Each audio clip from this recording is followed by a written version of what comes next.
So if you're like me, you're obviously super depressed about like just the horror of the world. But something that I think we can all laugh at is just Elon Musk. Like constantly just providing me with a good laugh when I'm thinking about all this terrible stuff. I mean, in some ways, looking at how Elon Musk acts is like the Pedro Pascal meme. Like I'm laughing 1 second and then I'm crying the other second because I'm just watching a guy like helping to usher in fascism with one of the biggest social media companies. But I made that video about Palestine and Jordan Peterson on Monday, uploaded something yesterday, and I thought today maybe keep it a bit more lighthearted as it can be covering Elon Musk. Like we had a good laugh about the Cybertruck and how it seems like it's doomed to fail, obviously because it looks terrible, but apparently it's going to be very expensive and people are expecting it to actually not do so well. But recently, of course, he gave an interview with Joe Rogan. Sadly, I won't be able to play you any of it because last time I did play some of his old Elon Musk podcast, Joe Rogan's company copyright claimed it. But I do want to show you like a little image I saw circulating around. Here is Elon Musk's 3 different appearances on Joe Rogan, 2018, 2020, and 2023. This dude has gone through it recently. Like we like to joke, like he's going through some sort of divorced dad midlife crisis. But, you know, shotgunning Red Bulls and doing meth off his desk in Twitter HQ seems to have not done him any favours because he genuinely looks terrible and pretty gaunt. Like, aging has either hit him like a truck recently or he's just not taking care of himself because he's addicted to Twitter and is running it into the ground while looking into the abyss that is all his new fascist friends and just tweeting out insane racist conspiracy theories. He really is going through a midlife crisis, isn't he? So we're just going to look at all of this today. Of course, follow me on Elon Musk's hellhole at the Kavernacle, also on all social medias. Check out my Patreon if you want to support my channel, and also check out all the links in the description for anything else. So let's get into this then. So I thought we'd start with Elon Musk tweeting as much fash propaganda as possible, like in the last week. So of course he had a meeting with Rishi Sunak, our fashion chief prime minister in the UK. But get a load of this video he tweeted. Tucker Carlson, pushing the Great Replacement. Start another war. Send millions more anti-Western refugees to the West. Starting to notice a pattern. One of the richest men on earth, owner of Twitter, says, this has now happened several times.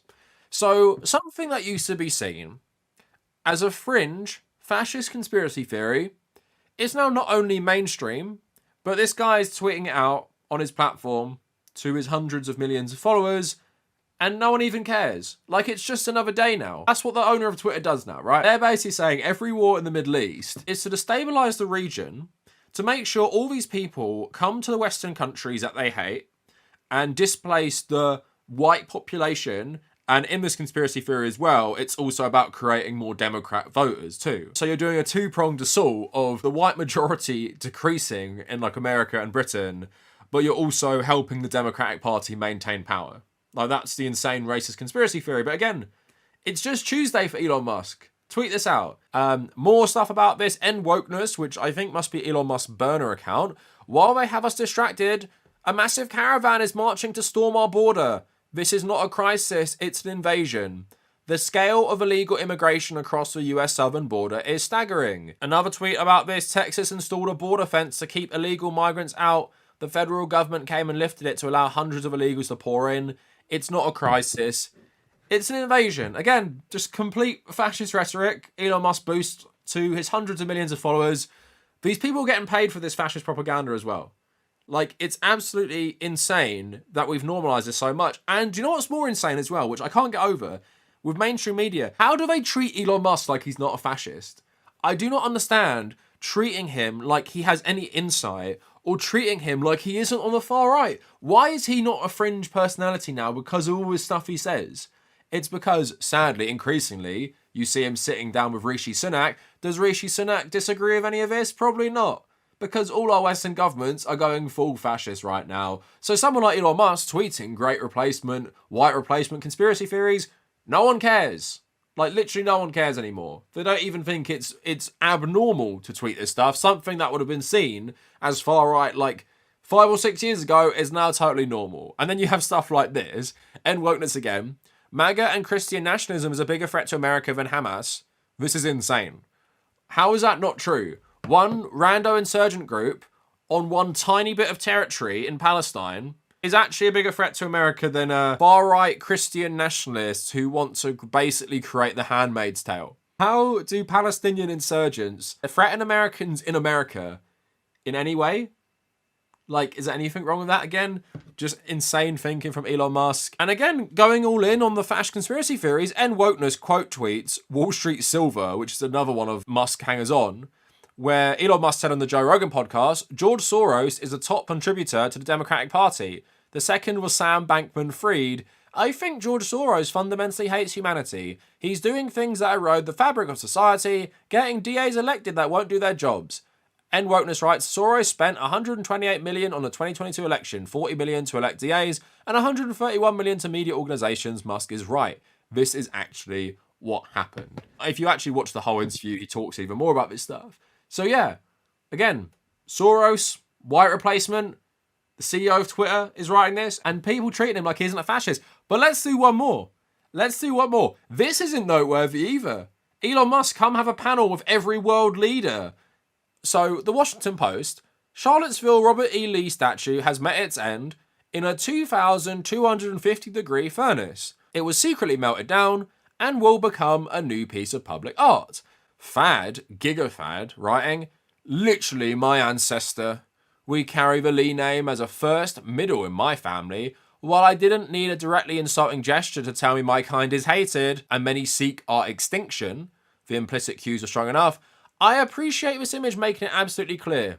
Musk tweets, they absolutely want your extinction. Again, CEO of Twitter, Tesla, SpaceX, saying to a Confederate fascist who's saying that dismantling the statue of a traitorous slave owner who staged an insurgency against the United States government, that is the US government waging war on white people. They want white people's extinction. Elon Musk writes, they do.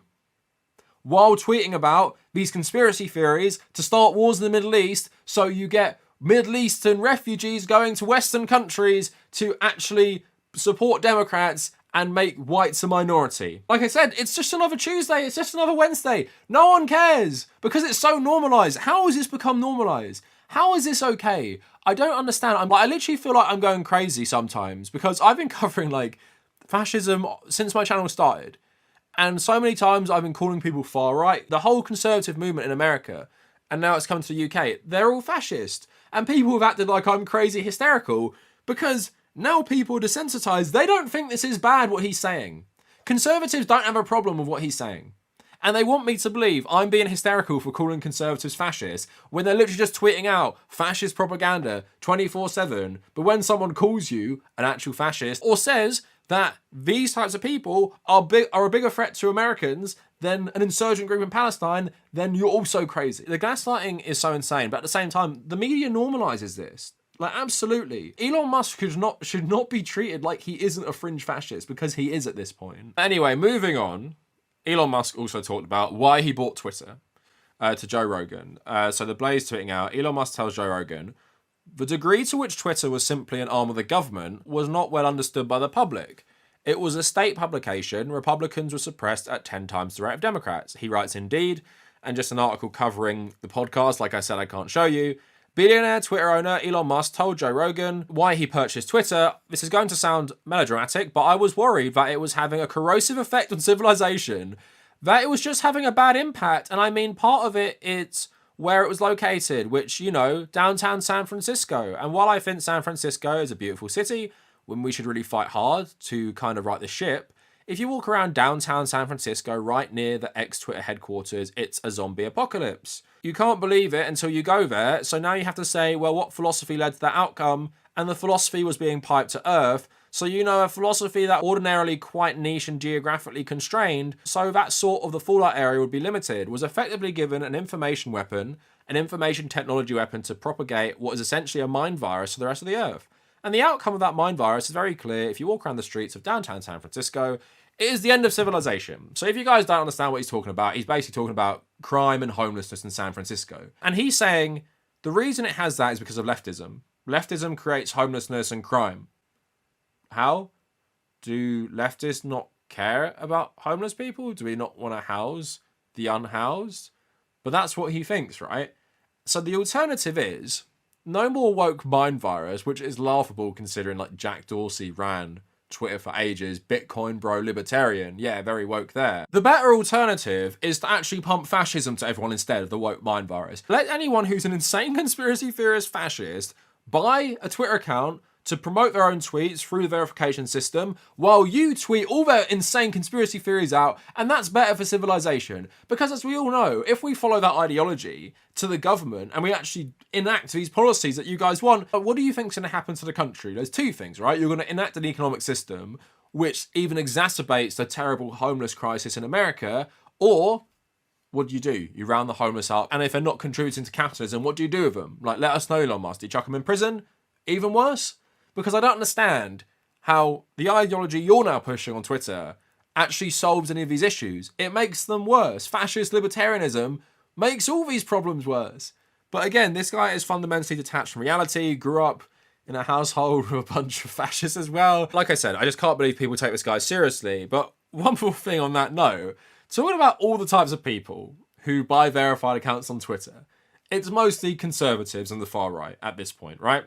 And the people who are fully kind of buying what Elon Musk is selling there are these types because they love what he's saying on the app to do with all these conspiracy theories.